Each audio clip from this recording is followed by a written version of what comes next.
Hello everyone. So in the last lecture we have covered the theories of state, definitions of state. So in this lecture we will do the next theory, that is patriarchal theory. Okay, this we will do in this lecture. According to patriarchal theory, in origin and development of state, the eldest male descendant of the family had an important role to play. जो eldest male person होता है family का, generally we consider him to be the head of the family, and so he has an important role to play because he will only control and manage all the activities which will be going on in the family. He will be liable to keep all the family members in harmony together.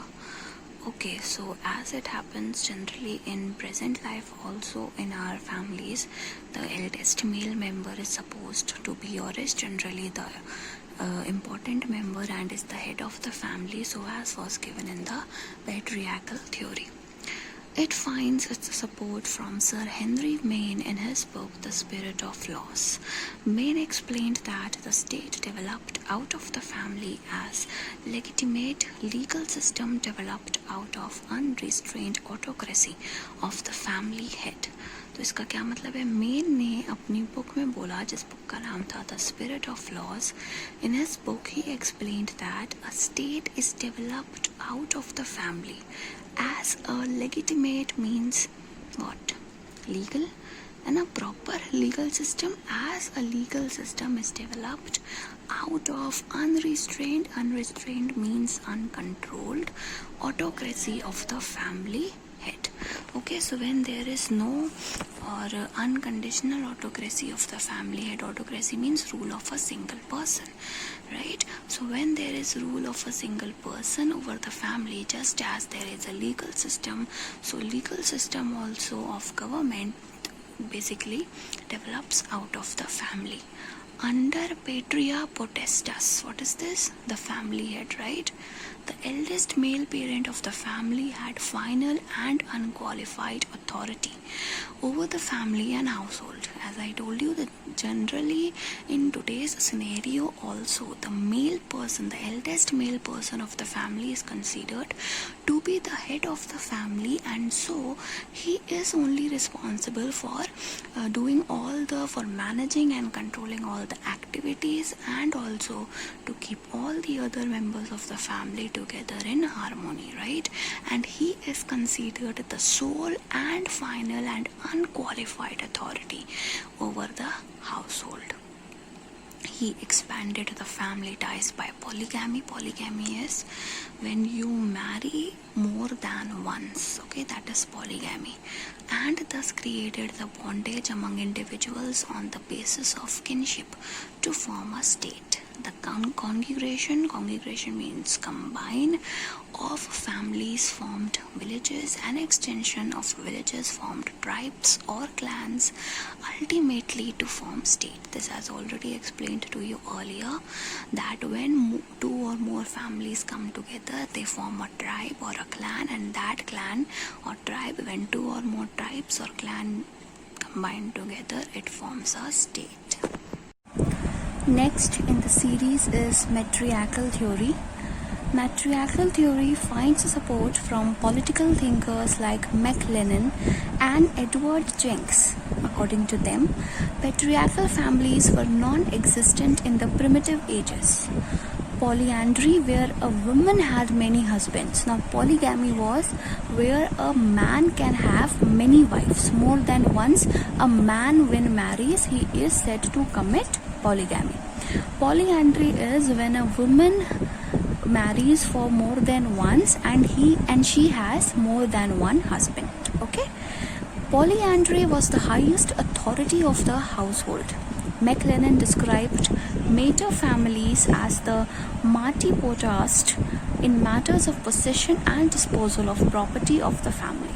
Now what it is in, obviously if it is patriarchal theory, that means the eldest male member would be considered the sole authority of the family. But when we are talking about matriarchal theory, that means the female will be the head of the family. She would be the highest authority of the household. Okay, so at the primitive ages, means before earlier ages, there was polyandry which was much prominent at that time. And so McLennan and Edward Jenks, they said that females would be, or the mother would be the head of the family, not the eldest male.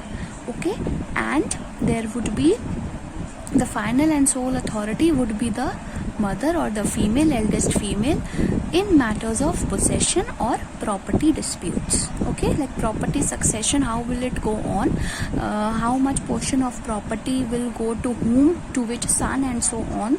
Such things will be decided upon the mother, and she will only be the final authority in such matters. Edward Jenks illustrates this process from his studies of primitive tribes in Australia. The Australian tribes were organized in some sort of tribes known as totem group. Now whatever Edward Jenks has illustrated this matriarchal theory, it was based upon his study which he conducted in Australia. Okay, and those Australian tribes, Australian primitive tribes, were organized in some sort of clans or groups, and those groups were called totem group. Okay, the totem groups were not organized on the basis of blood relationship, but they were united by a common symbol like a tree or an animal. Men of one totem group would marry all women of their generation belonging to another totem group. Now what was happening? Men was committing polygamy. How? Because he was marrying all the women of his generation belonging to another totem group. See what it is saying, if there is a totem group, say A, and there is another totem group, say B, okay, then the one person or one man of A totem group would marry all the women which would be parallel to his generation in another totem group B. So this was how it was done. Thus the system of marriage included polygamy as also polyandry. Polyandry, why? Because the same women of the another totem group B was married to all the men of one totem group A. One man married all the women of his parallel generation in another totem group, so as one woman of another totem group, that is B, was marrying with one or all man of the first totem group of A. Okay, so that is how it was done. So system of marriage consisted of polygamy and polyandry both. Kinship and paternity in such cases could not be determined, but maternity was a fact. Paternity was not determined because there were many fathers of a child, right? There were many fathers of a child and it could not be determined. So maternity was only a fact, which means which can be discovered, which can be verified. So fact is something which is fixed, right? Edward Jenks points out that with passage of time and beginning of pastoral stage, I think you know, in human civilization, matriarchal society evolved into the patriarchal one. Now what happened with passage of time, as time passed on and pastoral stage began in human beings, जो matriarchal society थी, it developed and evolved into a patriarchal one. So now we have patriarchal society into our current system. Patriarchal and matriarchal theories have been criticized on the ground that authority of a state as a political institution over its individuals is not by nature but by choice of individuals. The purpose of forming a state also differs to a great extent from that of a family. The authority to run a state is conferred on the ruler not because of his seniority but on account of his status and competence. Now what it is saying, that in a family, generally what we say, that the eldest male member, as per the patriarchal theory of course, the eldest male member would be the head of the family and he will be the sole and final authority to take all the decisions. But in a government, when we talk about, or in a state, the head of the family is a ruler, right?